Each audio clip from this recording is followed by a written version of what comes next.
英語聞き流しリスニング、英語テキストと MP3 ダウンロード、その他の物語はホームページからお聞きいただけます。88thpp.com 88thpp.com 7. The Diamond Mines Again. When Sarah entered the holly-hung schoolroom in the afternoon, she did so as the head of a sort of procession. Miss Minchin, in her grandest silk dress, led her by the hand. A manservant followed, carrying the box containing the last doll, a housemaid carried a second box, and Becky brought up the rear, carrying a third and wearing a clean apron and a new cap. Sarah would have much preferred to enter in the usual way, but Miss Minchin had sent for her, and, after an interview in her private sitting room, had expressed her wishes. "This is not an ordinary occasion," she said. "I do not desire that it should be treated as one." So Sarah was led grandly in and felt shy when, on her entry, the big girls stared at her and touched each other's elbows, and the little ones began to squirm joyously in their seats. "Silence, young ladies," said Miss Minchin, at the murmur which arose. "James, place the box on the table and remove the lid. Emma, put yours upon a chair. Becky." Suddenly and severely. Becky had quite forgotten herself in her excitement, and was grinning at Lottie, who was wriggling with rapturous expectation. She almost dropped her box, the disapproving voice so startled her, and her frightened, bobbing curtsy of apology was so funny that Lavinia and Jessie tittered. "It is not your place to look at the young ladies," said Miss Minchin. "You forget yourself. Put your box down." Becky obeyed with alarmed haste and hastily backed toward the door. "You may leave us," Miss Minchin announced to the servants with a wave of her hand. Becky stepped aside respectfully to allow the superior servants to pass out first. She could not help casting a longing glance at the box on the table. Something made of blue satin was peeping from between the folds of tissue paper. "If you please, Miss Minchin," said Sarah, suddenly, "mayn't Becky stay?" It was a bold thing to do. Miss Minchin was betrayed into something like a slight jump. Then she put her eyeglass up and gazed at her show pupil disturbedly. "Becky," she exclaimed. "My dearest Sarah." Sarah advanced a step toward her. "I want her because I know she will like to see the presents," she explained. "She is a little girl, too, you know." Miss Minchin was scandalized. She glanced from one figure to the other. "My dear Sarah," she said, "Becky is the scullery maid." Scullery maids, are not little girls. It really had not occurred to her to think of them in that light. Scullery maids were machines who carried coal scuttles and made fires. "But Becky is," said Sarah. "And I know she would enjoy herself. Please let her stay, because it is my birthday." Miss Minchin replied with much dignity. "As you ask it as a birthday favor, she may stay." Rebecca thanked Miss Sarah for her great kindness. Becky had been backing into the corner, twisting the hem of her apron in delighted suspense. She came forward, bobbing curtsies, but between Sarah's eyes and her own there passed a gleam of friendly understanding, while her words tumbled over each other. "Oh, if you please, miss. I'm that grateful, miss. I did want to see the doll, miss, that I did. Thank you, miss. And thank you, ma'am," turning and making an alarmed bob to Miss Minchin, "for letting me take the liberty." Miss Minchin waved her hand again, this time it was in the direction of the corner near the door. "Go and stand there," she commanded. "Not too near the young ladies." Becky went to her place, grinning. She did not care where she was sent, so that she might have the luck of being inside the room, instead of being downstairs in the scullery, while these delights were going on. She did not even mind when Miss Minchin cleared her throat ominously and spoke again. "Now, young ladies, I have a few words to say to you," she announced. "She's going to make a speech," whispered one of the girls. "I wish it was over." Sarah felt rather uncomfortable. As this was her party, it was probable that the speech was about her. It is not agreeable to stand in a schoolroom and have a speech made about you. "You are aware, young ladies," the speech began, for it was a speech, "that dear Sarah is 11 years old today." "Dear Sarah," murmured Lavinia. "Several of you here have also been 11 years old, but Sarah's birthdays are rather different from other little girls' birthdays. When she is older she will be heiress to a large fortune, which it will be her duty to spend in a meritorious manner." "The diamond mines," giggled Jessie, in a whisper. Sarah did not hear her, but as she stood with her green-gray eyes fixed steadily on Miss Minchin, she felt herself growing rather hot. When Miss Minchin talked about money, she felt somehow that she always hated her, and, of course, it was disrespectful to hate grown-up people. When her dear papa, Captain Crewe, Brought her from India and gave her into my care. The speech proceeded, he said to me, in a jesting way, I am afraid she will be very rich, Miss Minchin. My reply was, her education at my seminary, Captain Crew, shall be such as will adorn the largest fortune. Sarah has become my most accomplished pupil. Her French and her dancing are a credit to the seminary. Her manners, which have caused you to call her Princess Sarah, are perfect. Her amiability she exhibits by giving you this afternoon's party. I hope you appreciate her generosity. I wish you to express your appreciation of it by saying aloud all together, thank you, Sarah. The entire schoolroom rose to its feet as it had done the morning Sarah remembered so well. Thank you, Sarah, it said, and it must be confessed that Lottie jumped up and down. Sarah looked rather shy for a moment. She made a curtsy, and it was a very nice one. Thank you, she said, for coming to my party. Very pretty, indeed, Sarah, approved Miss Minchin. That is what a real princess does when the populace applauds her. Lavinia scathingly, the sound you just made was extremely like a snort. If you are jealous of your fellow pupil, I beg you will express your feelings in some more ladylike manner. Now I will leave you to enjoy yourselves. The instant she had swept out of the room the spell her presence always had upon them was broken. The door had scarcely closed before every seat was empty. The little girls jumped or tumbled out of theirs, the older ones wasted no time in deserting theirs. There was a rush toward the boxes. Sarah had bent over one of them with a delighted face. These are books, I know, she said. The little children broke into a rueful murmur, and Ermengarde looked aghast. Does your papa send you books for a birthday present? She exclaimed. Why, he's as bad as mine. Don't open them, Sarah. I like them, Sarah laughed, but she turned to the biggest box. When she took out the last doll it was so magnificent that the children uttered delighted groans of joy, and actually drew back to gaze at it in breathless rapture. She is almost as big as Lottie, someone gasped. Lottie clapped her hands and danced about, giggling. She's dressed for the theater, said Lavinia. Her cloak is lined with ermine.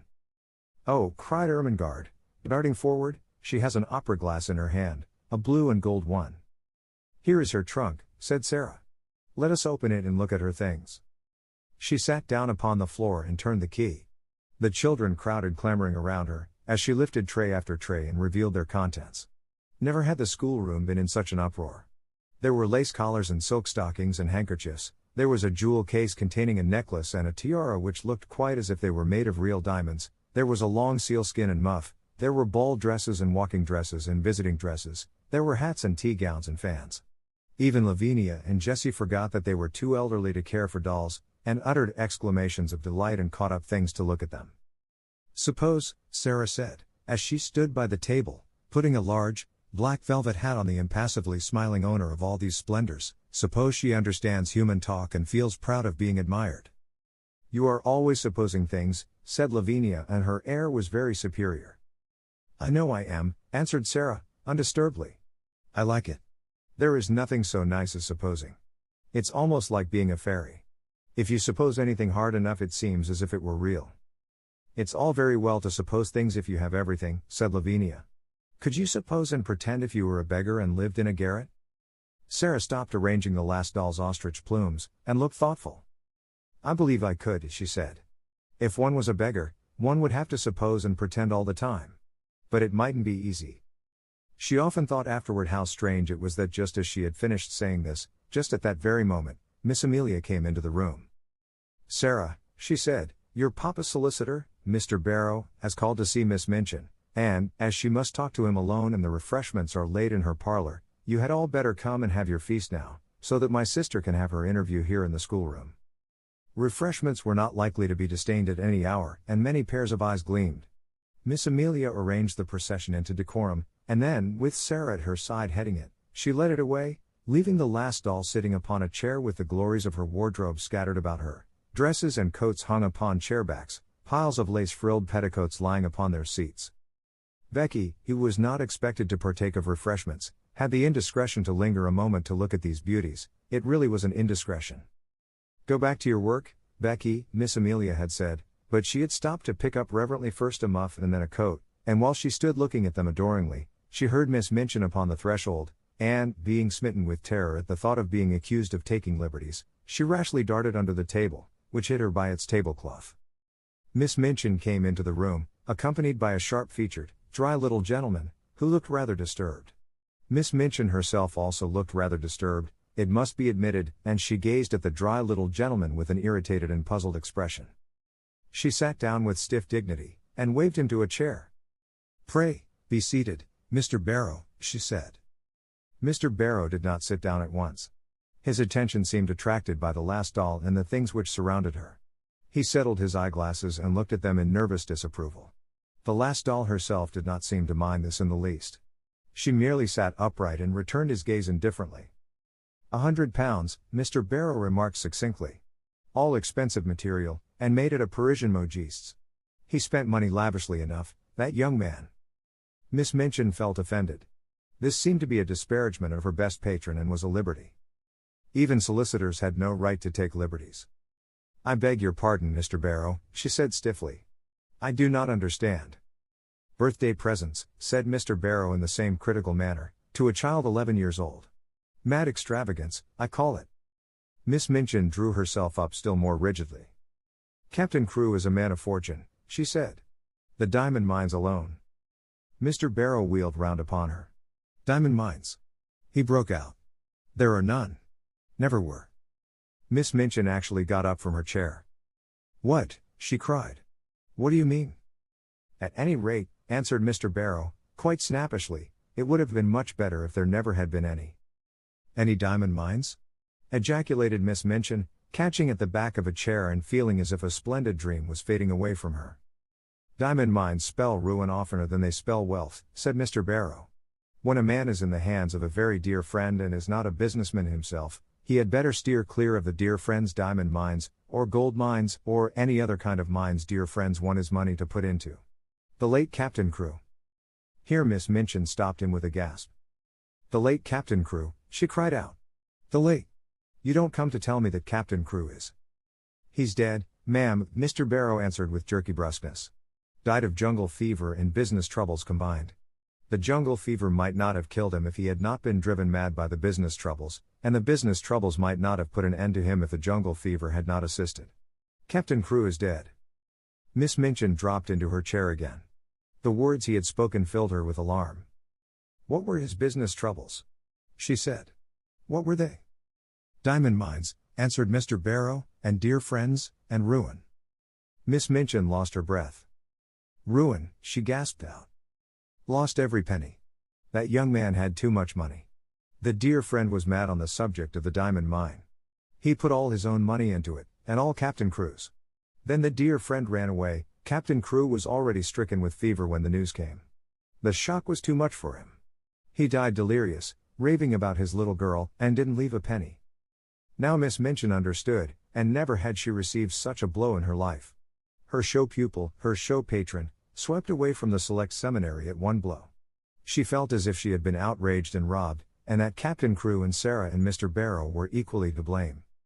"Do you mean to tell me," she cried out, "that he left nothing? That Sarah will have no fortune? That the child is a beggar? That she is left on my hands a little pauper instead of an heiress?"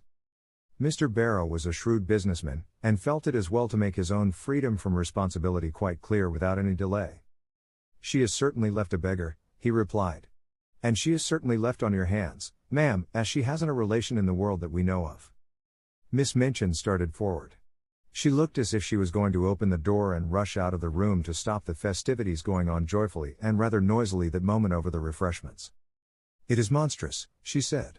"She's in my sitting room at this moment, dressed in silk gauze and lace petticoats, giving a party at my expense." "She's giving it at your expense, madam, if she's giving it," said Mr. Barrow, calmly. "Barrow and Skipworth are not responsible for anything. There never was a cleaner sweep made of a man's fortune. Captain Crewe died without paying our last bill, and it was a big one." Miss Minchin turned back from the door in increased indignation. This was worse than anyone could have dreamed of its being. "That is what has happened to me," she cried. "I was always so sure of his payments that I went to all sorts of ridiculous expenses for the child. I paid the bills for that ridiculous doll and her ridiculous fantastic wardrobe. The child was to have anything she wanted. She has a carriage and a pony and a maid, and I've paid for all of them since the last check came." Mr. Barrow evidently did not intend to remain to listen to the story of Miss Minchin's grievances after he had made the position of his firm clear and related the mere dry facts. He did not feel any particular sympathy for irate keepers of boarding schools. "You had better not pay for anything more, ma'am," he remarked, "unless you want to make presents to the young lady. No one will remember you. She hasn't a brass farthing to call her own." "But what am I to do?" demanded Miss Minchin, as if she felt it entirely his duty to make the matter right. "What am I to do?" "There isn't anything to do," said Mr. Barrow, folding up his eyeglasses and slipping them into his pocket. "Captain Crewe is dead. The child is left a pauper. Nobody is responsible for her but you. I am not responsible for her, and I refuse to be made responsible." Miss Minchin became quite white with rage. Mr. Barrow turned to go. "I have nothing to do with that, madam," he said uninterestedly. "Barrow and Skipworth are not responsible. Very sorry the thing has happened, of course." "If you think she is to be foisted off on me, you are greatly mistaken," Miss Minchin gasped. "I have been robbed and cheated. I will turn her into the street." If she had not been so furious, she would have been too discreet to say quite so much. She saw herself burdened with an extravagantly brought-up child whom she had always resented, and she lost all self-control. Mr. Barrow undisturbedly moved toward the door. "I wouldn't do that, madam," he commented. "It wouldn't look well. Unpleasant story to get about in connection with the establishment. Pupil bundled out penniless and without friends." He was a clever businessman, and he knew what he was saying. He also knew that Miss Minchin was a businesswoman, and would be shrewd enough to see the truth. She could not afford to do a thing which would make people speak of her as cruel and hard-hearted. "Better keep her and make use of her," he added. "She's a clever child, I believe. You can get a good deal out of her as she grows older." "I will get a good deal out of her before she grows older," exclaimed Miss Minchin. "I am sure you will, ma'am," said Mr. Barrow, with a little sinister smile. "I am sure you will. Good morning." He bowed himself out and closed the door, and it must be confessed that Miss Minchin stood for a few moments and glared at it. What he had said was quite true. She knew it. She had absolutely no redress. Her show pupil had melted into nothingness, leaving only a friendless, beggared little girl. Such money as she herself had advanced was lost and could not be regained. And as she stood there breathless under her sense of injury, there fell upon her ears a burst of gay voices from her own sacred room, which had actually been given up to the feast. She could at least stop this. But as she started toward the door, it was opened by Miss Amelia, who, when she caught sight of the changed, angry face, fell back a step in alarm. "What is the matter, sister?" she ejaculated. Miss Minchin's voice was almost fierce when she answered. "Where is Sarah Crewe?" Miss Amelia was bewildered. "Sarah," she stammered. "Why, she's with the children in your room, of course. Has she a black frock in her sumptuous wardrobe?" In bitter irony. "A black frock?" Miss Amelia stammered again. "A black one?"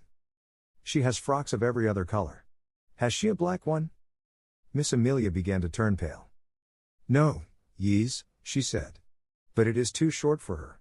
She has only the old black velvet, and she has outgrown it. Go and tell her to take off that preposterous pink silk gauze, and put the black one on, whether it is too short or not. She has done with finery." Then Miss Amelia began to wring her fat hands and cry. "Oh, sister!" she sniffed. "Oh, sister! What can have happened?" Miss Minchin wasted no words. "Captain Crewe is dead," she said.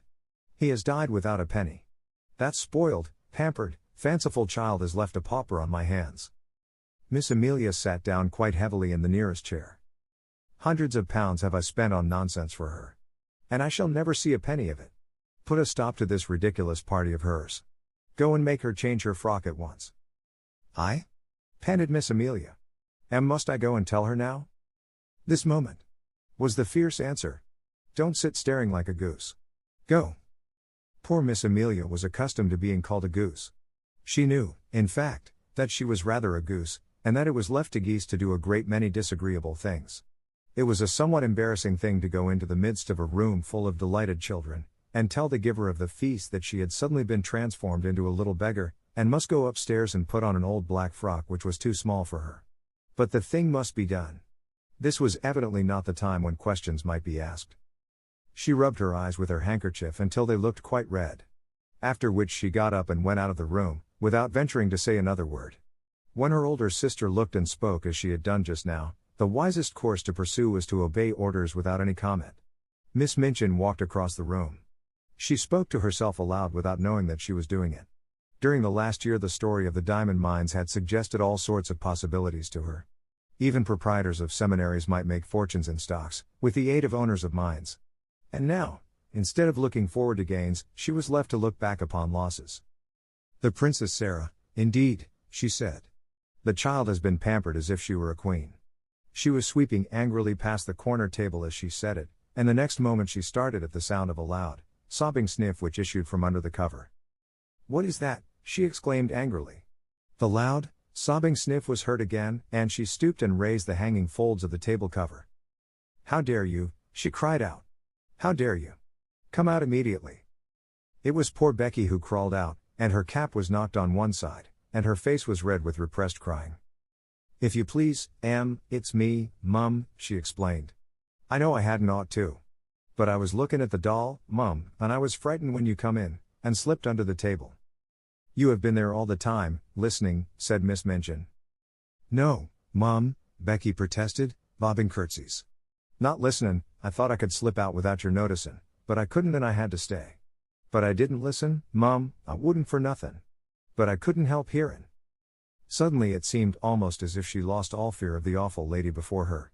She burst into fresh tears. "Oh, please, she said, "I dare say you'll give me warnin', Mum, but I'm so sorry for poor Miss Sarah, I'm so sorry." "Leave the room," ordered Miss Minchin. Becky curtsied again, the tears openly streaming down her cheeks. "Yes, I will, she said, trembling, "but oh, I just wanted to arst you, Miss Sarah, she's been such a rich young lady, and she's been waited on, and foot, and what will she do now, Mum, without no maid? Oh please, would you let me wait on her after I've done my pots and kettles? I'd do 'em that quick, if you'd let me wait on her now she's poor." Oh, breaking out afresh, poor little Miss Sarah, Mum, that was called a princess. Somehow, she made Miss Minchin feel more angry than ever. That the very scullery maid should range herself on the side of this child, whom she realized more fully than ever that she had never liked, was too much. She actually stamped her foot. "No, certainly not," she said. "She will wait on herself, and on other people, too. Leave the room this instant, or you'll leave your place." Becky threw her apron over her head and fled. She ran out of the room and down the steps into the scullery, and there she sat down among her pots and kettles, and wept as if her heart would break. "It's exactly like the ones in the stories," she wailed. "Them poor princess ones that was drove into the world." Miss Minchin had never looked quite so still and hard as she did when Sarah came to her, a few hours later, in response to a message she had sent her. Even by that time it seemed to Sarah as if the birthday party had either been a dream or a thing which had happened years ago, and had happened in the life of quite another little girl. Every sign of the festivities had been swept away, the holly had been removed from the schoolroom walls, and the forms and desks put back into their places. Miss Minchin's sitting room looked as it always did, all traces of the feast were gone, and Miss Minchin had resumed her usual dress. The pupils had been ordered to lay aside their party frocks, and this having been done, they had returned to the schoolroom and huddled together in groups, whispering and talking excitedly. "Tell Sarah to come to my room," Miss Minchin had said to her sister. "And explain to her clearly that I will have no crying or unpleasant scenes." "Sister," replied Miss Amelia, "she is the strangest child I ever saw. She has actually made no fuss at all. You remember she made none when Captain Crewe went back to India. When I told her what had happened, she just stood quite still and looked at me without making a sound. Her eyes seemed to get bigger and bigger, and she went quite pale. When I had finished, she still stood staring for a few seconds, and then her chin began to shake, and she turned round and ran out of the room and upstairs. Several of the other children began to cry, but she did not seem to hear them or to be alive to anything but just what I was saying. It made me feel quite queer not to be answered, and when you tell anything sudden and strange, you expect people will say something, whatever it is. Nobody but Sarah herself ever knew what had happened in her room after she had run upstairs and locked her door. In fact, she herself scarcely remembered anything but that she walked up and down, saying over and over again to herself in a voice which did not seem her own, "My papa is dead. My papa is dead." Once she stopped before Emily, who sat watching her from her chair, and cried out wildly, "Emily! Do you hear? Do you hear? Papa is dead? He is dead in India, thousands of miles away." When she came into Miss Minchin's sitting room in answer to her summons, her face was white and her eyes had dark rings around them. Her mouth was set as if she did not wish it to reveal what she had suffered and was suffering. She did not look in the least like the rose-colored butterfly child who had flown about from one of her treasures to the other in the decorated schoolroom. She looked instead a strange, desolate, almost grotesque little figure. She had put on, without Mariette's help, the cast-aside black velvet frock. It was too short and tight, and her slender legs looked long and thin, showing themselves from beneath the brief skirt. As she had not found a piece of black ribbon, her short, thick, black hair tumbled loosely about her face and contrasted strongly with its pallor. She held Emily tightly in one arm, and Emily was swathed in a piece of black material. "Put down your doll," said Miss Minchin. "What do you mean by bringing her here?" "No," Sarah answered. "I will not put her down. She is all I have. My papa gave her to me." She had always made Miss Minchin feel secretly uncomfortable, and she did so now. She did not speak with rudeness so much as with a cold steadiness with which Miss Minchin felt it difficult to cope, perhaps because she knew she was doing a heartless and inhuman thing.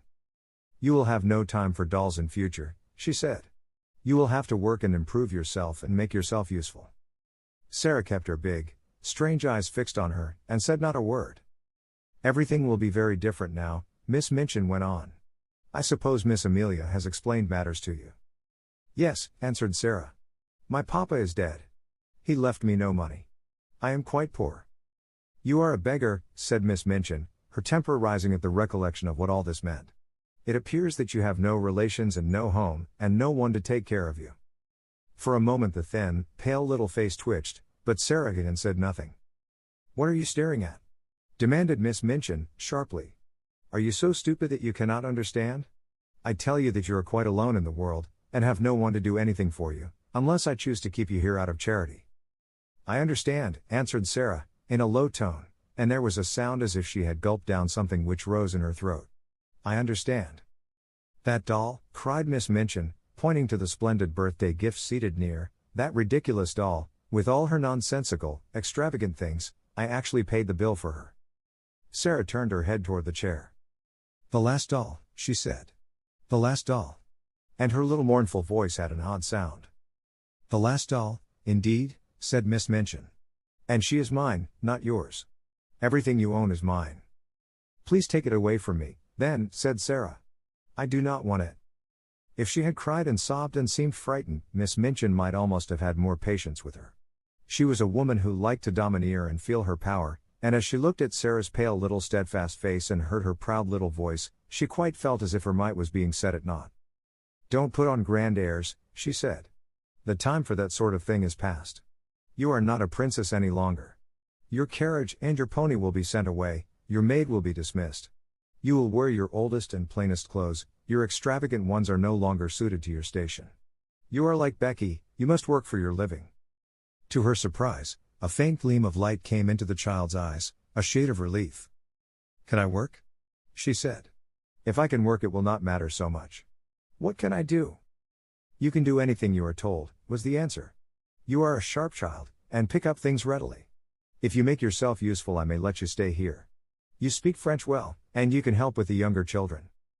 "May I?" exclaimed Sarah. "Oh, please let me. I know I can teach them. I like them, and they like me." "Don't talk nonsense about people liking you," said Miss Minchin. "You will have to do more than teach the little ones. You will run errands and help in the kitchen as well as in the schoolroom. If you don't please me, you will be sent away. Remember that. Now go." Sarah stood still just a moment, looking at her. In her young soul, she was thinking deep and strange things. Then she turned to leave the room. "Stop," said Miss Minchin. "Don't you intend to thank me?" Sarah paused, and all the deep, strange thoughts surged up in her breast. "What for?" she said. "For my kindness to you," replied Miss Minchin. "For my kindness in giving you a home." Sarah made 2 or 3 steps toward her. Her thin little chest heaved up and down, and she spoke in a strange unchildishly fierce way. "You are not kind," she said. "You are not kind, and it is not a home." And she had turned and run out of the room before Miss Minchin could stop her or do anything but stare after her with stony anger. She went up the stairs slowly, but panting for breath, and she held Emily tightly against her side. "I wish she could talk," she said to herself. "If she could speak, if she could speak." She meant to go to her room and lie down on the tiger skin, with her cheek upon the great cat's head, and look into the fire and think and think and think. But just before she reached the landing Miss Amelia came out of the door and closed it behind her, and stood before it, looking nervous and awkward.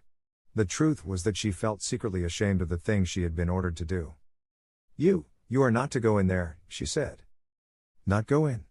exclaimed Sarah, and she fell back a pace.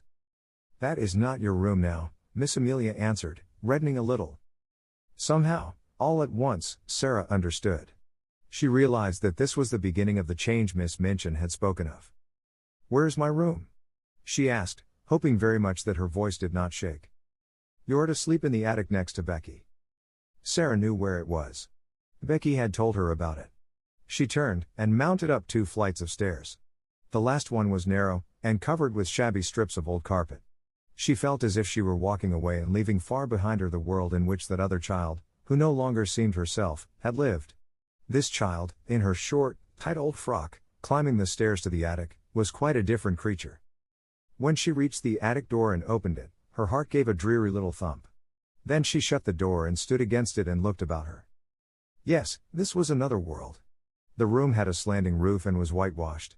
The whitewash was dingy and had fallen off in places. There was a rusty grate, an old iron bedstead, and a hard bed covered with a faded coverlet. Some pieces of furniture too much worn to be used downstairs had been sent up. Under the skylight in the roof, which showed nothing but an oblong piece of dull gray sky, there stood an old battered red footstool.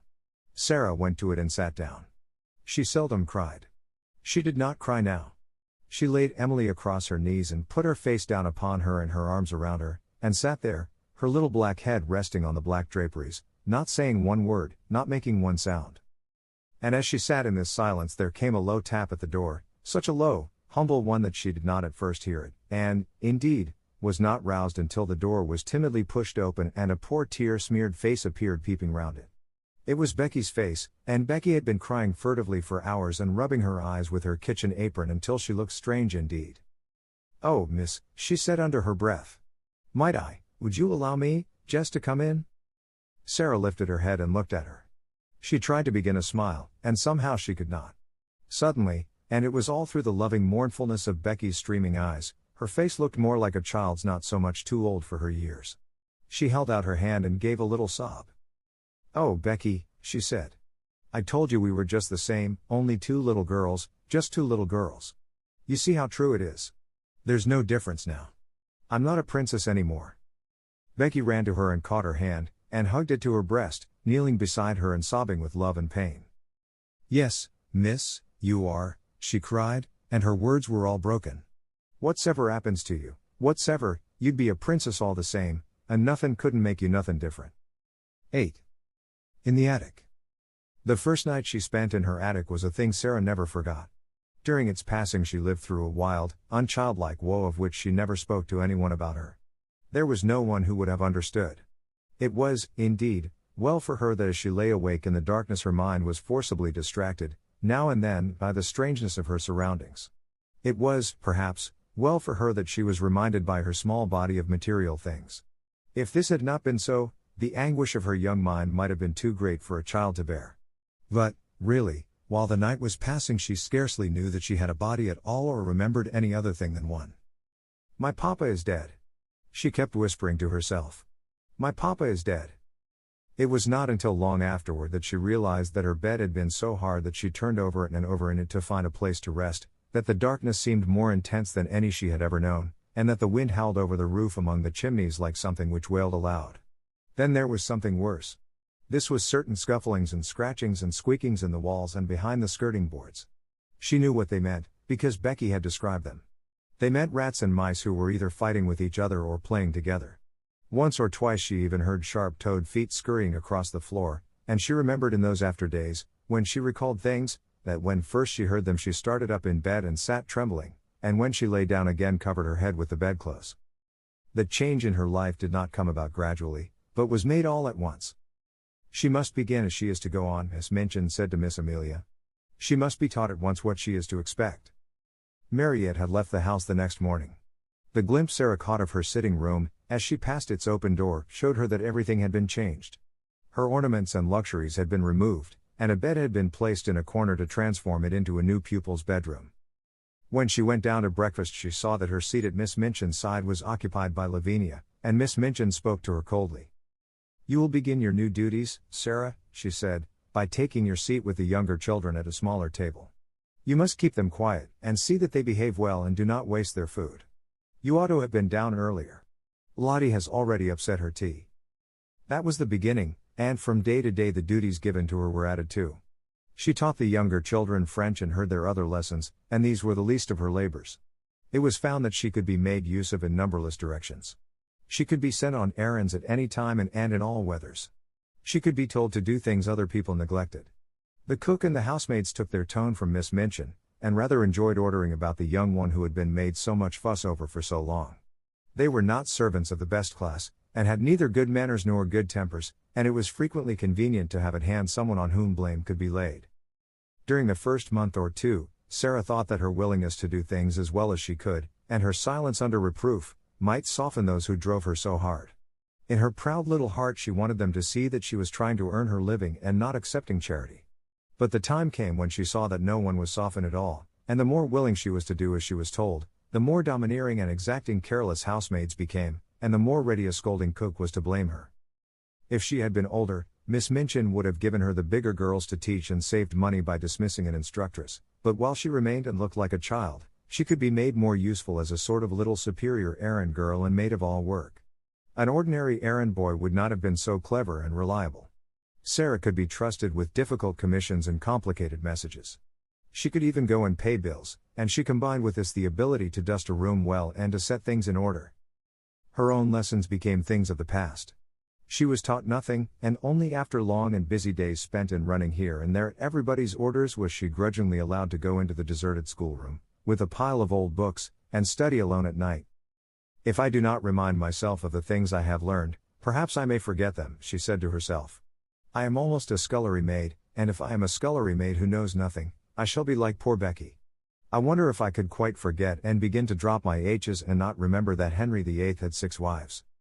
One of the most curious things in her new existence was her changed position among the pupils. Instead of being a sort of small royal personage among them, she no longer seemed to be one of their number at all. She was kept so constantly at work that she scarcely ever had an opportunity of speaking to any of them, and she could not avoid seeing that Miss Minchin preferred that she should live a life apart from that of the occupants of the schoolroom. I will not have her forming intimacies and talking to the other children, that lady said. Girls like a grievance, and if she begins to tell romantic stories about herself, she will become an ill-used heroine, and parents will be given a wrong impression. It is better that she should live a separate life, one suited to her circumstances. I am giving her a home, and that is more than she has any right to expect from me. Sarah did not expect much, and was far too proud to try to continue to be intimate with girls who evidently felt rather awkward and uncertain about her. The fact was that Miss Minchin's pupils were a set of dull, matter-of-fact young people. They were accustomed to being rich and comfortable, and as Sarah's frocks grew shorter and shabbier and queerer looking, and it became an established fact that she wore shoes with holes in them and was sent out to buy groceries and carry them through the streets in a basket on her arm when the cook wanted them in a hurry, they felt rather as if, when they spoke to her, they were addressing an underservant. To think that she was the girl with the diamond mines, Lavinia commented. She does look an object. And she's queerer than ever. I never liked her much, but I can't bear that way she is now of looking at people without speaking, just as if she was finding them out. I am, said Sarah, promptly, when she heard of this. That's what I look at some people for. I like to know about them. I think them over afterward. The truth was that she had saved herself annoyance several times by keeping her eye on Lavinia, who was quite ready to make mischief, and would have been rather pleased to have made it for the ex-show pupil. Sarah never made any mischief herself, or interfered with anyone. She worked like a drudge, she tramped through the wet streets, carrying parcels and baskets, she labored with the childish inattention of the little one's French lessons. As she became shabbier and more forlorn looking, she was told that she had better take her meals downstairs. She was treated as if she was nobody's concern, and her heart grew proud and sore, but she never told anyone what she felt. Soldiers don't complain, she would say between her small, shut teeth. I am not going to do it, I will pretend this is part of a war. But there were hours when her child heart might almost have broken with loneliness but for 3 people. The first, it must be owned, was Becky, just Becky. Throughout all that first night spent in the garret, she had felt a vague comfort in knowing that on the other side of the wall in which the rats scuffled and squeaked there was another young human creature. And during the nights that followed the sense of comfort grew. They had little chance to speak to each other during the day. Each had her own task to perform, and any attempt at conversation would have been regarded as a tendency to loiter and lose time.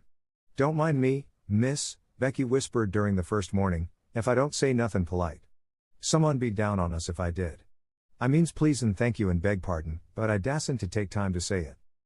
But before daybreak she used to slip into Sarah's attic and button her dress and give her such help as she required before she went downstairs to light the kitchen fire. And when night came Sarah always heard the humble knock at her door, which meant that her handmaid was ready to help her again if she was needed. During the first weeks of her grief Sarah felt as if she were too stupefied to talk, so it happened that some time passed before they saw each other much or exchanged visits. Becky's heart told her that it was best that people in trouble should be left alone. The second of the trio of comforters was Ermengarde, but odd things happened before Ermengarde found her place. When Sarah's mind seemed to awaken again to the life about her, she realized that she had forgotten that an Ermengarde lived in the world. The two had always been friends, but Sarah had felt as if she were years the older. It could not be contested that Ermengarde was as dull as she was affectionate. She clung to Sarah in a simple, helpless way. She brought her lessons to her that she might be helped. She listened to her every word and besieged her with requests for stories. But she had nothing interesting to say herself, and she loathed books of every description. She was, in fact, not a person one would remember when one was caught in the storm of a great trouble, and Sarah forgot her. It had been all the easier to forget her because she had been suddenly called home for a few weeks. When she came back she did not see Sarah for a day or two, and when she met her for the first time she encountered her coming down a corridor with her arms full of garments which were to be taken downstairs to be mended. Sarah herself had already been taught to mend them. She looked pale and unlike herself, and she was attired in the queer, outgrown frock whose shortness showed so much thin black leg. Ermengarde was too slow a girl to be equal to such a situation. She could not think of anything to say. She knew what had happened, but, somehow, she had never imagined Sarah could look like this, so odd and poor, almost like a servant. It made her quite miserable, and she could do nothing but break into a short hysterical laugh and exclaim, aimlessly and as if without any meaning, "Oh, Sarah, is that you?" "Yes," answered Sarah, and suddenly a strange thought passed through her mind and made her face flush. She held the pile of garments in her arms, and her chin rested upon the top of it to keep it steady. Something in the look of her straight-gazing eyes made Ermengarde lose her wits still more. She felt as if Sarah had changed into a new kind of girl, and she had never known her before. Perhaps it was because she had suddenly grown poor and had to mend things and work like Becky. "Oh," she stammered. How are you?" "I don't know," Sarah replied. "How are you?" I'm quite well," said Ermengarde, overwhelmed with shyness. Then spasmodically she thought of something to say which seemed more intimate. Are you very unhappy?" she said in a rush. Then Sarah was guilty of an injustice. Just at that moment her torn heart swelled within her, and she felt that if anyone was as stupid as that, one had better get away from her. "What do you think?" she said. "Do you think I am very happy?" And she marched past her without another word. In course of time she realized that if her wretchedness had not made her forget things, she would have known that poor, dull Ermengarde was not to be blamed for her unready, awkward ways. She was always awkward, and the more she felt, the more stupid she was given to being. But the sudden thought which had flashed upon her had made her oversensitive. She is like the others, she had thought.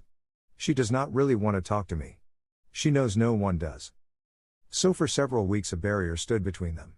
When they met by chance Sarah looked the other way and Ermengarde felt too stiff and embarrassed to speak. Sometimes they nodded to each other in passing, but there were times when they did not even exchange a greeting. If she would rather not talk to me, Sarah thought, I will keep out of her way. Miss Minchin makes that easy enough. Miss Minchin made it so easy that at last they scarcely saw each other at all. At that time it was noticed that Ermengarde was more stupid than ever, and that she looked listless and unhappy. She used to sit in the window seat, huddled in a heap, and stare out of the window without speaking. Once Jessie, who was passing, stopped to look at her curiously. What are you crying for, Ermengarde? She asked. I'm not crying, answered Ermengarde, in a muffled, unsteady voice. You are, said Jessie. A great big tear just rolled down the bridge of your nose and dropped off at the end of it. And there goes another. Well, said Ermengarde, I'm miserable, and no one need interfere. And she turned her plump back and took out her handkerchief and boldly hid her face in it. That night, when Sarah went to her attic, she was later than usual. She had been kept at work until after the hour at which the pupils went to bed, and after that she had gone to her lessons in the lonely schoolroom. When she reached the top of the stairs, she was surprised to see a glimmer of light coming from under the attic door. Nobody goes there but myself, she thought quickly, but someone has lighted a candle. Someone had, indeed, lighted a candle, and it was not burning in the kitchen candlestick she was expected to use, but in one of those belonging to the pupils' bedrooms. The someone was sitting upon the battered footstool, and was dressed in her nightgown and wrapped up in a red shawl. It was Ermengarde. "Ermengarde," cried Sarah. She was so startled that she was almost frightened. "You will get into trouble." Ermengarde stumbled up from her footstool. She shuffled across the attic in her bedroom slippers, which were too large for her. Her eyes and nose were pink with crying. "I know I shall, if I'm found out," she said. "But I don't care a bit. Oh, Sarah, please tell me. What is the matter? Why don't you like me any more?" Something in her voice made the familiar lump rise in Sarah's throat. It was so affectionate and simple, so like the old Ermengarde who had asked her to be best friends. It sounded as if she had not meant what she had seemed to mean during these past weeks. "I do like you," Sarah answered. "I thought, you see, everything is different now. I thought you were different." Ermengarde opened her wet eyes wide. "Why, it was you who were different," she cried. "You didn't want to talk to me. I didn't know what to do. It was you who were different after I came back." Sarah thought a moment. She saw she had made a mistake. "I am different," she explained, "though not in the way you think. Miss Minchin does not want me to talk to the girls. Most of them don't want to talk to me. I thought, perhaps, you didn't. So I tried to keep out of your way." "Oh, Sarah," Ermengarde almost wailed in her reproachful dismay. And then after one more look they rushed into each other's arms. It must be confessed that Sarah's small black head lay for some minutes on the shoulder covered by the red shawl. When Ermengarde had seemed to desert her, she had felt horribly lonely. Afterward they sat down upon the floor together, Sarah clasping her knees with her arms, and Ermengarde rolled up in her shawl. Ermengarde looked at the odd, big-eyed little face adoringly. "I couldn't bear it any more," she said. "I dare say you could live without me, Sarah, but I couldn't live without you. I was nearly dead. So tonight, when I was crying under the bedclothes, I thought all at once of creeping up here and just begging you to let us be friends again." "You are nicer than I am," said Sarah. "I was too proud to try and make friends. You see, now that trials have come, they have shown that I am not a nice child. I was afraid they would." Perhaps wrinkling her forehead wisely, "That is what they were sent for." "I don't see any good in them," said Ermengarde stoutly. "Neither do I, to speak the truth," admitted Sarah, frankly. "But I suppose there might be good in things, even if we don't see it. There might doubtfully be good in Miss Minchin." Ermengarde looked round the attic with a rather fearsome curiosity. "Sarah," she said, "do you think you can bear living here?" Sarah looked round also. "If I pretend it's quite different, I can," she answered, "or if I pretend it is a place in a story." She spoke slowly. Her imagination was beginning to work for her. It had not worked for her at all since her troubles had come upon her. She had felt as if it had been stunned. Other people have lived in worse places. Think of the Count of Monte Cristo in the dungeons of the Château d'If. And think of the people in the Bastille. "The Bastille," half-whispered Ermengarde, watching her and beginning to be fascinated. She remembered stories of the French Revolution which Sarah had been able to fix in her mind by her dramatic relation of them. No one but Sarah could have done it. A well-known glow came into Sarah's eyes. "Yes," she said, hugging her knees, "that will be a good place to pretend about. I am a prisoner in the Bastille. I have been here for years and years and years, and everybody has forgotten about me. Miss Minchin is the jailer, and Becky," a sudden light adding itself to the glow in her eyes, "Becky is the prisoner in the next cell." She turned to Ermengarde, looking quite like the old Sarah. "I shall pretend that," she said, "and it will be a great comfort." Ermengarde was at once enraptured and awed. "And will you tell me all about it?" she said. "May I creep up here at night, whenever it is safe, and hear the things you have made up in the day? It will seem as if we were more best friends than ever." "Yes," answered Sarah, nodding. "Adversity tries people, and mine has tried you and proved how nice you are." 9. Melchizedek. The third person in the trio was Lottie. She was a small thing and did not know what adversity meant, and was much bewildered by the alteration she saw in her young adopted mother. She had heard it rumored that strange things had happened to Sarah, but she could not understand why she looked different, why she wore an old black frock and came into the schoolroom only to teach instead of to sit in her place of honor and learn lessons herself. There had been much whispering among the little ones when it had been discovered that Sarah no longer lived in the rooms in which Emily had so long sat in state. Lottie's chief difficulty was that Sarah said so little when one asked her questions. At 7, mysteries must be made very clear if one is to understand them. "Are you very poor now, Sarah?" she had asked confidentially the first morning her friend took charge of the small French class. "Are you as poor as a beggar?" She thrust a fat hand into the slim one and opened round, tearful eyes. "I don't want you to be as poor as a beggar." She looked as if she was going to cry. And Sarah hurriedly consoled her. "Beggars have nowhere to live," she said courageously. "I have a place to live in." "Where do you live?" persisted Lottie. "The new girl sleeps in your room, and it isn't pretty anymore." "I live in another room," said Sarah. "Is it a nice one?" inquired Lottie. "I want to go and see it." "You must not talk," said Sarah. "Miss Minchin is looking at us. She will be angry with me for letting you whisper." She had found out already that she was to be held accountable for everything which was objected to. If the children were not attentive, if they talked, if they were restless, it was she who would be reproved. But Lottie was a determined little person. If Sarah would not tell her where she lived, she would find out in some other way. She talked to her small companions and hung about the elder girls and listened when they were gossiping, and acting upon certain information they had unconsciously let drop. She started late one afternoon on a voyage of discovery, climbing stairs she had never known the existence of, until she reached the attic floor.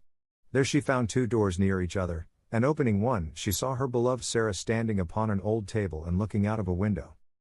"Sarah," she cried, aghast. "Mama Sarah." She was aghast because the attic was so bare and ugly and seemed so far away from all the world. Her short legs had seemed to have been mounting hundreds of stairs. Sarah turned round at the sound of her voice. It was her turn to be aghast. What would happen now? If Lottie began to cry and any one chanced to hear, they were both lost. She jumped down from her table and ran to the child. "Don't cry and make a noise," she implored. "I shall be scolded if you do, and I have been scolded all day. It's not such a bad room, Lottie." "Isn't it?" gasped Lottie, and as she looked round it she bit her lip. She was a spoiled child yet, but she was fond enough of her adopted parent to make an effort to control herself for her sake. Then, somehow, it was quite possible that any place in which Sarah lived might turn out to be nice. "Why isn't it, Sarah?" she almost whispered. Sarah hugged her close and tried to laugh. There was a sort of comfort in the warmth of the plump, childish body. She had had a hard day and had been staring out of the windows with hot eyes. "You can see all sorts of things you can't see downstairs," she said. "What sort of things?" demanded Lottie, with that curiosity Sarah could always awaken even in bigger girls. "Chimneys, quite close to us, with smoke curling up in wreaths and clouds and going up into the sky, and sparrows hopping about and talking to each other just as if they were people, and other attic windows where heads may pop out any minute and you can wonder who they belong to. And it all feels as high up, as if it was another world." "Oh, let me see it," cried Lottie. "Lift me up." Sarah lifted her up, and they stood on the old table together and leaned on the edge of the flat window in the roof, and looked out. Anyone who has not done this does not know what a different world they saw. The slate spread out on either side of them and slanted down into the rain gutter pipes. The sparrows, being at home there, twittered and hopped about quite without fear. 2 of them perched on the chimney top nearest and quarreled with each other fiercely until one pecked the other and drove him away. The garret window next to theirs was shut because the house next door was empty. "I wish someone lived there," Sarah said. "It is so close that if there was a little girl in the attic, we could talk to each other through the windows and climb over to see each other, if we were not afraid of falling." The sky seemed so much nearer than when one saw it from the street, that Lottie was enchanted. From the attic window, among the chimney pots, the things which were happening in the world below seemed almost unreal. One scarcely believed in the existence of Miss Minchin and Miss Amelia and the schoolroom, and the roll of wheels in the square seemed a sound belonging to another existence. "Oh, Sarah," cried Lottie, cuddling in her guarding arm. "I like this attic, I like it. It is nicer than downstairs." "Look at that sparrow," whispered Sarah. "I wish I had some crumbs to throw to him." "I have some," came in a little shriek from Lottie. "I have part of a bun in my pocket, I bought it with my penny yesterday, and I saved a bit." When they threw out a few crumbs the sparrow jumped and flew away to an adjacent chimney top. He was evidently not accustomed to intimates in attics, and unexpected crumbs startled him. But when Lottie remained quite still and Sarah chirped very softly, almost as if she were a sparrow herself, he saw that the thing which had alarmed him represented hospitality, after all. He put his head on one side, and from his perch on the chimney looked down at the crumbs with twinkling eyes. Lottie could scarcely keep still. "Will he come?" Will he come? She whispered. His eyes look as if he would, Sarah whispered back. He is thinking and thinking whether he dare. Yes, he will. Yes, he is coming. He flew down and hopped toward the crumbs, but stopped a few inches away from them, putting his head on one side again, as if reflecting on the chances that Sarah and Lottie might turn out to be big cats and jump on him. At last his heart told him they were really nicer than they looked, and he hopped nearer and nearer, darted at the biggest crumb with a lightning peck, seized it and carried it away to the other side of his chimney. Now he knows, said Sarah. And he will come back for the others. He did come back, and even brought a friend, and the friend went away and brought a relative, and among them they made a hearty meal over which they twittered and chattered and exclaimed, stopping every now and then to put their heads on one side and examine Lottie and Sarah. Lottie was so delighted that she quite forgot her first shocked impression of the attic. In fact, when she was lifted down from the table and returned to earthly things, as it were, Sarah was able to point out to her many beauties in the room which she herself would not have suspected the existence of. It is so little and so high above everything, she said, that it is almost like a nest in a tree. The slanting ceiling is so funny. See, you can scarcely stand up at this end of the room, and when the morning begins to come I can lie in bed and look right up into the sky through that flat window in the roof. It is like a square patch of light. If the sun is going to shine, little pink clouds float about, and I feel as if I could touch them. And if it rains, the drops patter and patter as if they were saying something nice. Then if there are stars, you can lie and try to count how many go into the patch. It takes such a lot. And just look at that tiny, rusty grate in the corner. If it was polished and there was a fire in it, just think how nice it would be. You see, it's really a beautiful little room. She was walking round the small place, holding Lottie's hand and making gestures which described all the beauties she was making herself see. She quite made Lottie see them, too. Lottie could always believe in the things Sarah made pictures of. You see, she said, there could be a thick, soft blue Indian rug on the floor, and in that corner there could be a soft little sofa, with cushions to curl up on, and just over it could be a shelf full of books so that one could reach them easily, and there could be a fur rug before the fire, and hangings on the wall to cover up the whitewash, and pictures. They would have to be little ones, but they could be beautiful, and there could be a lamp with a deep rose-colored shade, and a table in the middle with things to have tea with, and a little fat copper kettle singing on the hob, and the bed could be quite different. It could be made soft and covered with a lovely silk coverlet. It could be beautiful. And perhaps we could coax the sparrows until we made such friends with them that they would come and peck at the window and ask to be let in. Oh, Sarah, cried Lottie. I should like to live here. When Sarah had persuaded her to go downstairs again, and, after setting her on her way, had come back to her attic, she stood in the middle of it and looked about her. The enchantment of her imaginings for Lottie had died away. The bed was hard and covered with its dingy quilt. The whitewashed wall showed its broken patches, the floor was cold and bare, the grate was broken and rusty, and the battered footstool tilted sideways on its injured leg, the only seat in the room. She sat down on it for a few minutes and let her head drop in her hands. The mere fact that Lottie had come and gone away again made things seem a little worse, just as perhaps prisoners feel a little more desolate after visitors come and go, leaving them behind. It's a lonely place, she said. Sometimes it's the loneliest place in the world. She was sitting in this way when her attention was attracted by a slight sound near her. She lifted her head to see where it came from, and if she had been a nervous child she would have left her seat on the battered footstool in a great hurry. A large rat was sitting up on his hind quarters and sniffing the air in an interested manner. Some of Lottie's crumbs had dropped upon the floor and their scent had drawn him out of his hole. He looked so queer and so like a grey-whiskered dwarf or gnome that Sarah was rather fascinated. He looked at her with his bright eyes, as if he were asking a question. He was evidently so doubtful that one of the child's queer thoughts came into her mind. I dare say it is rather hard to be a rat, she mused. Nobody likes you. People jump and run away and scream out, oh, a horrid rat. I shouldn't like people to scream and jump and say, oh, a horrid Sarah. The moment they saw me. And set traps for me, and pretend they were dinner. It's so different to be a sparrow. But nobody asked this rat if he wanted to be a rat when he was made. Nobody said, wouldn't you rather be a sparrow? She had sat so quietly that the rat had begun to take courage. He was very much afraid of her, but perhaps he had a heart like the sparrow and it told him that she was not a thing which pounced. He was very hungry. He had a wife and a large family in the wall, and they had had frightfully bad luck for several days. He had left the children crying bitterly, and felt he would risk a good deal for a few crumbs, so he cautiously dropped upon his feet. Come on, said Sarah, I'm not a trap. You can have them, poor thing. Prisoners in the Bastille used to make friends with rats. Suppose I make friends with you. How it is that animals understand things I do not know, but it is certain that they do understand. Perhaps there is a language which is not made of words and everything in the world understands it. Perhaps there is a soul hidden in everything and it can always speak, without even making a sound, to another soul. But whatsoever was the reason, the rat knew from that moment that he was safe, even though he was a rat. He knew that this young human being sitting on the red footstool would not jump up and terrify him with wild, sharp noises or throw heavy objects at him which, if they did not fall and crush him, would send him limping in his scurry back to his hole. He was really a very nice rat, and did not mean the least harm. When he had stood on his hind legs and sniffed the air, with his bright eyes fixed on Sarah, he had hoped that she would understand this, and would not begin by hating him as an enemy. When the mysterious thing which speaks without saying any words told him that she would not, he went softly toward the crumbs and began to eat them. As he did it, he glanced every now and then at Sarah, just as the sparrows had done, and his expression was so very apologetic that it touched her heart. She sat and watched him without making any movement. One crumb was very much larger than the others, in fact, it could scarcely be called a crumb. It was evident that he wanted that piece very much, but it lay quite near the footstool and he was still rather timid.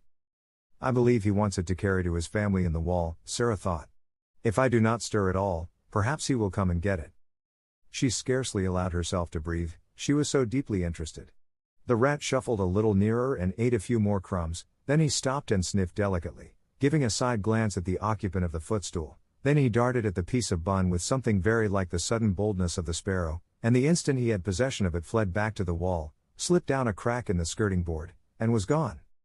I knew he wanted it for his children, said Sarah. I do believe I could make friends with him. A week or so afterward, on one of the rare nights when Ermengarde found it safe to steal up to the attic, when she tapped on the door with the tips of her fingers, Sarah did not come to her for 2 or 3 minutes. There was, indeed, such a silence in the room at first that Ermengarde wondered if she could have fallen asleep. Then, to her surprise, she heard her utter a little low laugh and speak coaxingly to someone. There! Ermengarde heard her say. Take it and go home, Melchizedek. Go home to your wife. Almost immediately Sarah opened the door, and when she did so she found Ermengarde standing with alarmed eyes upon the threshold. Who are you talking to, Sarah? She gasped out. Sarah drew her in cautiously, but she looked as if something pleased and amused her. You must promise not to be frightened, not to scream the least bit, or I can't tell you, she answered. Ermengarde felt almost inclined to scream on the spot, but managed to control herself. She looked all round the attic and saw no one. And yet Sarah had certainly been speaking to someone. She thought of ghosts. Is it something that will frighten me? She asked timorously. Some people are afraid of them, said Sarah. I was at first, but I am not now. Was it a ghost? Quaked Ermengarde. No, said Sarah, laughing. It was my rat. Ermengarde made one bound, and landed in the middle of the little dingy bed. She tucked her feet under her nightgown and then the red shawl. She did not scream, but she gasped with fright. Oh! Oh! She cried under her breath. A rat! A rat! I was afraid you would be frightened, said Sarah. But you needn't be. I am making him tame. He actually knows me and comes out when I call him. Are you too frightened to want to see him? The truth was that, as the days had gone on and, with the aid of scraps brought up from the kitchen, her curious friendship had developed, she had gradually forgotten that the timid creature she was becoming familiar with was a mere rat. At first Ermengarde was too much alarmed to do anything but huddle in a heap upon the bed and tuck up her feet, but the sight of Sarah's composed little countenance and the story of Melchizedek's first appearance began at last to rouse her curiosity, and she leaned forward over the edge of the bed and watched Sarah go and kneel down by the hole in the skirting board. He won't run out quickly and jump on the bed, will he? She said. No, answered Sarah. He's as polite as we are. He is just like a person. Now watch. She began to make a low, whistling sound, so low and coaxing that it could only have been heard in entire stillness. She did it several times, looking entirely absorbed in it. Ermengarde thought she looked as if she were working a spell. And at last, evidently in response to it, a grey-whiskered, bright-eyed head peeped out of the hole. Sarah had some crumbs in her hand. She dropped them, and Melchizedek came quietly forth and ate them. A piece of larger size than the rest he took and carried in the most businesslike manner back to his home. You see, said Sarah, that is for his wife and children. He is very nice. He only eats the little bits. After he goes back I can always hear his family squeaking for joy. There are 3 kinds of squeaks. One kind is the children's, and one is Mrs. Melchizedek's, and one is Melchizedek's own. Ermengarde began to laugh. Oh, Sarah, she said. You are queer, but you are nice. I know I am queer, admitted Sarah, tearfully, and I try to be nice. She rubbed her forehead with her little brown paw, and a puzzled, tender look came into her face. Papa always laughed at me, she said, but I liked it. He thought I was queer, but he liked me to make up things. I can't help making up things. If I didn't, I don't believe I could live. She paused and glanced around the attic.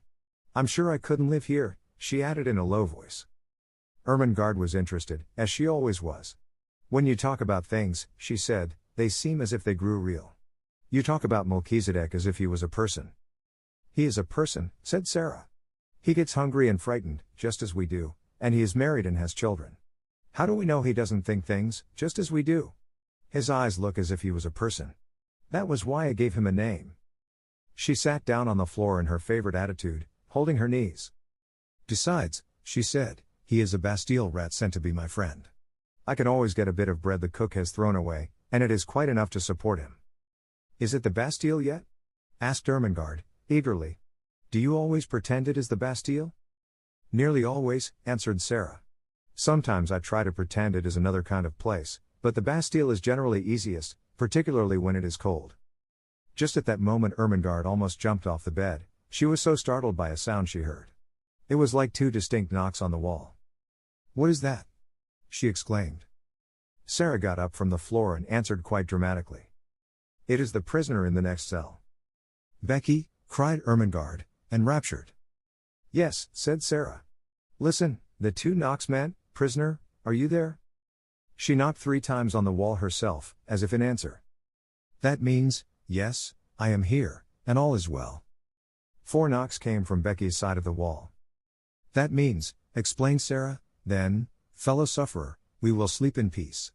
Good night. Ermengarde quite beamed with delight. Oh, Sarah, she whispered joyfully. It is like a story. It is a story, said Sarah. Everything's a story. You are a story, I am a story. Miss Minchin is a story. And she sat down again and talked until Ermengarde forgot that she was a sort of escaped prisoner herself, and had to be reminded by Sarah that she could not remain in the Bastille all night, but must steal noiselessly downstairs again and creep back into her deserted bed. 英語聞き流しリスニング、英語テキストと MP3 ダウンロード、その他の物語はホームページからお聞きいただけます。88thpp.com 88thpp.com